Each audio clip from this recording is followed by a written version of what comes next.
Okay, so this is chapter 4 practice test. We're going to just work through all the problems on this practice test. This is the chapter on quadratic equations, and these are just the topics listed here. So 4.1 and 4.2 are on graphing quadratic equations. 4.3 is factoring. 4.4 is imaginary or complex numbers. 4.5 completing the square.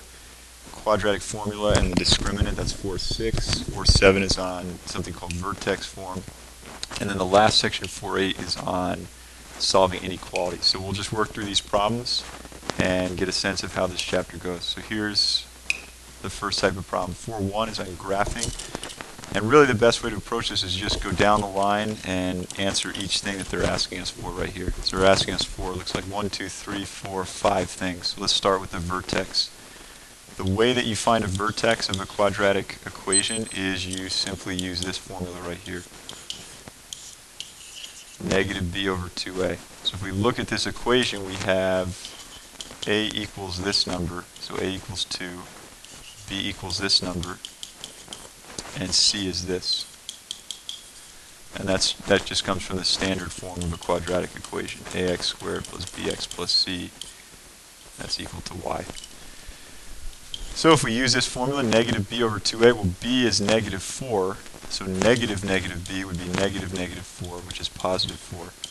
2 times a would be 2 times 2, because it tells us right here a is 2, so 2 times 2 is 4. This equals 1. So what we just found, that's the x-coordinate of the vertex. So we can check that off. We found at least the x-coordinate of the vertex. Now what we need to do is we need to make a table of values. And to get a good parabola, you really only need 3 points. One of them is the vertex. So I'm going to put that x equals 1 that we just found right there. How do we find the y's? Well, they tell us originally that y equals this equation right here. So the way we'd find the y's is just take the x and plug it in wherever we see an x. Okay, when you simplify this, 1 squared is 1 times 2 is 2. So that's going to be 2 minus, that's 4, minus 3. And that comes out to be negative 5. So we just found the vertex. A vertex, if I plot it here on the graph, will be 1, negative 5. Okay, the other thing to keep in mind is you can tell based on this a number right here, you can tell whether that parabola is going to open up or down. Because it's positive, that's a positive 2, the parabola will open upwards. So that's a good check for us as we're doing this. Okay, then let's just take a number that's less than 1, like 0. Number that's more than 1, like 2. We want to travel the same distance, so I went a distance of 1, I went a distance of 1 again.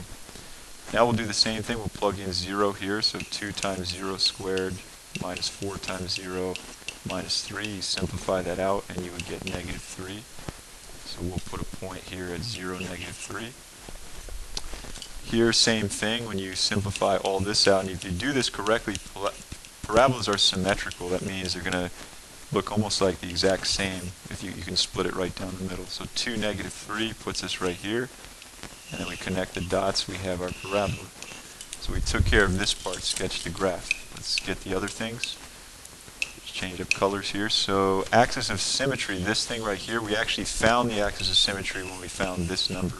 The axis of symmetry is this vertical line that I'm drawing right there, and it goes through this point, which is the vertex. 1, negative 5. The axis of symmetry is right here. X equals 1. That's your axis of symmetry. Okay, the min or the max value is the y value at the axis of symmetry. So in this case, because this parabola is opening upwards, it doesn't have a max. Those arrows go up forever. It does have a min though. That yellow line that I just made, that yellow dot, that's the min. And there's the minimum value right there. The minimum value is y is equal to negative 5. So we took care of this, we took care of this. The last thing we need to do is find the y-intercept, which always occurs on a graph when x equals 0. So I'm going to use a different color here. So there is the y-intercept. That occurs right at x equals 0. And if you were to plug in 0 to this equation, you would end up with this number. You would get the y-intercept equaling negative 3. So there's your answer. Okay, next question. These next two questions on 4.2, these are both graphing calculator questions. So I'm going to pull up the graphing calculator and just plug in this equation right here. So here's what it looks like. We go to y equals, we type in x squared, and then what was it, minus 9x plus 12. Oops, it's supposed to be a minus 9x. Make sure you hit the minus key. The minus key is this one right here that's showing up in red. Don't hit this negative key right here, because that does a different thing. So x squared minus 9x, and then what was it? It was plus 12. Okay, we'll go to zoom. And most of the time you go to zoom standard to get a good picture. If that doesn't give you a good picture, you can go to zoom fit. We'll start with zoom standard. Okay, we can see there's two zeros here. Here's one of them, here's the other. To calculate those, we go to second trace, because right above trace it says calc. We want the zeros, so we'll go down and press enter. Left bound means that we need to go to the left of where we're looking. So you can see that arrow is right to the left of that zero, so I press enter. And it says right bound, so I'll go to the right, press enter. And I'll guess, so 1.62, it says round to the nearest hundred, so 1.63. So we'll write that up here as one of our zeros. Actually it says, what does it say, 3 decimal places, so 1.628 it looks like. There's 1 0. Okay, for the other one, we'll go back to second calc again. So second calc, we will hit 0 again. Now we need to go over to the other 0, so I'm scrolling with the arrows over to the left of that 0, right below it, enter. To the right of it, enter. Guess, enter, and we get 7.372 as our second answer. So let's write that, x equals 7.372, and there's the answer. Next question is very similar. They give you this equation here for a baseball's flight, and I'm just going to replace h with the letter y because that's what we're more used to.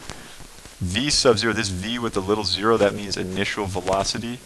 And this is, by the way, just to give you a sense, when somebody's, I'm a terrible artist, I hope you'll pardon this picture, but somebody swings a baseball bat, and the ball is going to basically travel like a parabola. So that's what this problem is asking about. Okay, so the initial velocity is how fast does the ball come off your bat, and it tells us right here, initial velocity is 85. So this v sub 0, I'm going to replace that with an 85. And t stands for time. I'm just going to use x instead of t, because that's again what we're used to. Minus 16, instead of t squared, we'll say x squared, and then plus 5. Here's what this question is asking us. And by the way, the 5 means that the player is standing 5 feet off the ground. Because when x equals 0, the ball is going to be 5 feet. It's coming right towards his waist or wherever he's hitting it. This question asks us, how long will it take for the ball to hit the ground?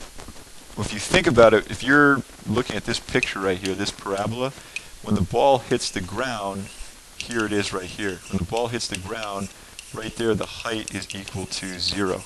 It's not off the ground at all, the height equals 0. So this is asking us to graph this equation and find out when y, or when the height is equal to 0. So that's exactly what we'll do. And by the way, you can tell, because that's minus 16x squared, you can tell that it's going to be a downward facing parabola. So let's type this in, 85x minus 16x squared plus 5. We'll delete all this other stuff. So let me just clear it, make it easier. 85x minus 16x squared plus 5. We'll do zoom standard to see if that gives us a good picture. It really doesn't, so let's do zoom fit instead. We can get something that looks like a parabola. You can see we get 2 zeros, but one of them, if you zoom in, which I will, zoom in, one of these zeros, this one right here, is going to be negative. If you zoom in, you can see that. This is negative, and that doesn't make sense in this problem because we're dealing with time. Time can't be negative, so I'm going to go back to zoom fit again. So we really just want to find, actually let me go back to zoom standard. Sometimes you have to do that and then go to zoom fit to get a better picture. Okay, so we want to find this 0, which is the positive 0, so let's do that. Let's do second calc, we want a 0. I'm going to go to the left of the 0 we want, which is over here. So enter, go to the right of that 0, enter, guess, and that tells us that the ball is going to hit the ground. Even though this says y equals like this weird looking number, -1e to the -11th, that's basically 0. That means a 1, a decimal with, I think, 10 zeros before you get to 1, so that's basically 0. 5.37 equals x. So that means in this situation, the ball is going to hit the ground after 5.37 seconds. So x, or you could say t, because t, we're using t for time, is 5.37 seconds. All right, let's look at 4.3. This is on factoring. So this says write an equation in standard form. Here's what standard form looks like. Standard form looks like this. ax squared plus bx plus c equals 0. We want it to have these numbers as zeros, as roots. Roots is another name for solutions or zeros. So here's what you can do. We know it's going to have a kind of a skeleton outline that looks like this.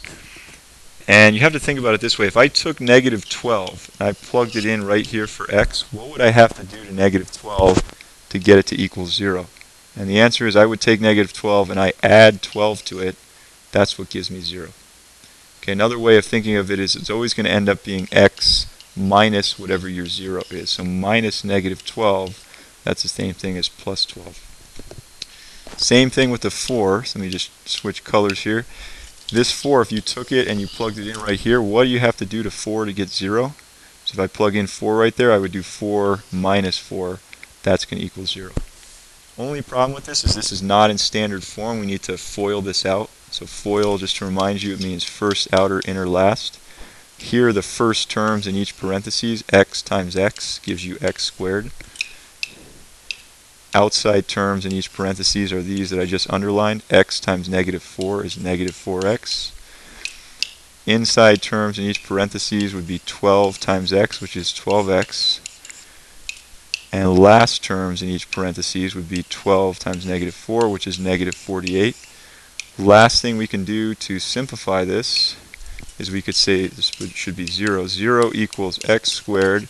-4x plus 12x is plus 8x. And then we have minus 48. This is the equation that has -12 and 4 as zeros. Let's just check one of them. So let's check 4 just to see that this equals 0. So 4 squared, I'm plugging in 4 for x. 4 squared plus 8 times 4 minus 48. 4 squared is 16. 8 times 4 is 32. If you add 16 and 32, you do get 48. And 48 minus 48, it does equal 0, so that checks. It would also check for the -12. So let me pause this video here and we will resume the practice tests in the next one.